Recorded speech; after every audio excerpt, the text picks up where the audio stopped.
Mr. Mansbridge, how you doing today, sir? Hello, Peter. How are you? Good, Jack. Good to hear from you. You too. We have 10 minutes as you request, sir, and I highly respect that. And we're going to get down to business, as they say. Here we You got it. Let's go. go. Your first question is, what inspired you to pursue a career in journalism?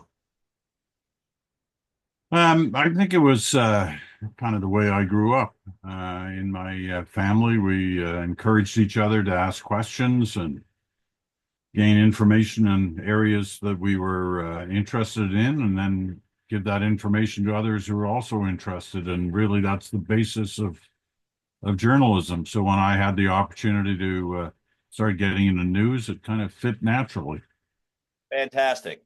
What stands out as the most impactful story you ever covered, Peter? Well, there have been so many, Jack, over the years, but I don't know. I guess 9/11 was pretty huge. The world changed on that. So did the fall of the Berlin Wall, where I was there that weekend. The world changed then. Lots of stories in Canada. So there have been so many. It's hard to put a finger on just one. I mean, when you've been in the business as long as I have. Um, you can look back on so many different moments that were impactful. Oh, absolutely, Peter. Absolutely. How has the landscape of journalism changed since you started? Tremendously. I mean, when I started in television, it was black and white, and we used film. And now, of course, everything is so much different. It's so instantaneous. Um, but the landscape's changed in other ways as well, in how we deliver news, how people get their news. That's had a huge influence on journalism and the way it's regarded and the way it's trusted or not trusted.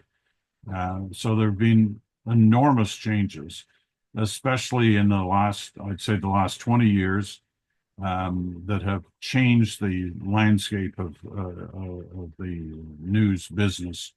And it's seen some areas fall by the wayside, and new areas crop up. So there's been opportunity and there's been challenge in the news business. Oh, absolutely.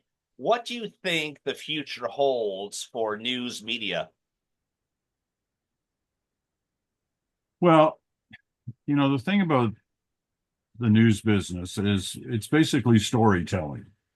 So as long as you have the ability to tell stories in whatever platform you choose, whether it's digital, whether it's television, whether it's radio, or whether it's print, um, those opportunities, will exist.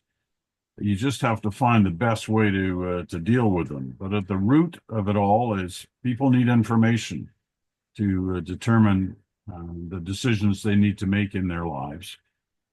And good information is as a result of good storytelling. And that will always be the challenge for journalists, as it has been since the business began. Oh, absolutely. And you were in it for a long time, Peter, like since what, 1968? I think that's when you started. Like, wow.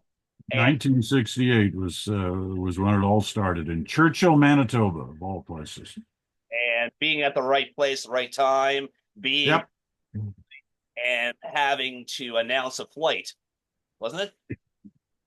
Yeah, that's true. I mean, I was 19 years old. I was working for a small airline in Western Canada, in northern Manitoba, at Churchill.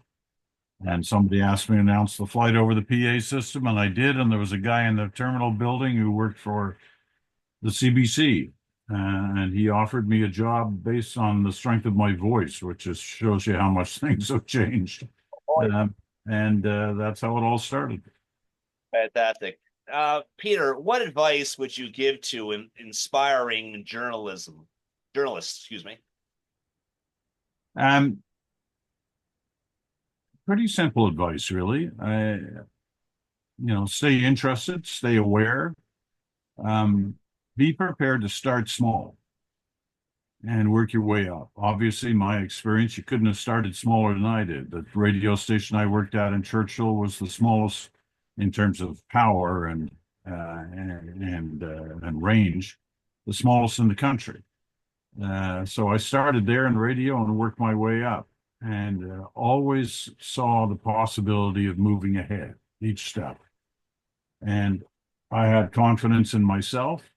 I had ambition, and I was willing to work extremely hard to get to where I was going. I had no training in the news business, none, zero, and so I had to start from the very bottom of the ladder, and work extremely hard to work first of all alongside those who had far more experience than I had, and then in fact to pass them on the way up, but never having forgotten who they were and what they did to help me in my career.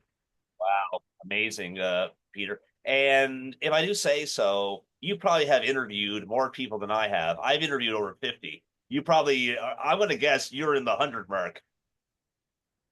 I probably interviewed 20,000 people in my career. Well, there you go. Yeah.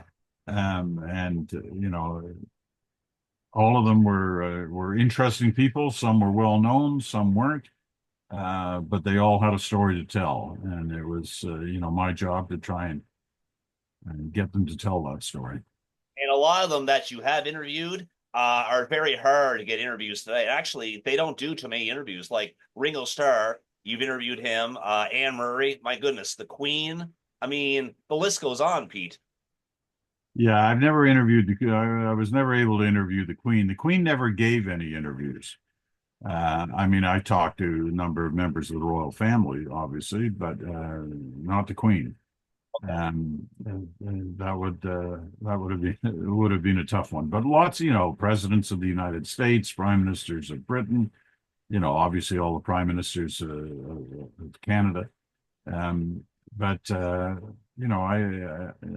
was lucky. I had a wide selection of people, both in politics, in religion, in sports, in entertainment, you name it. I was very lucky.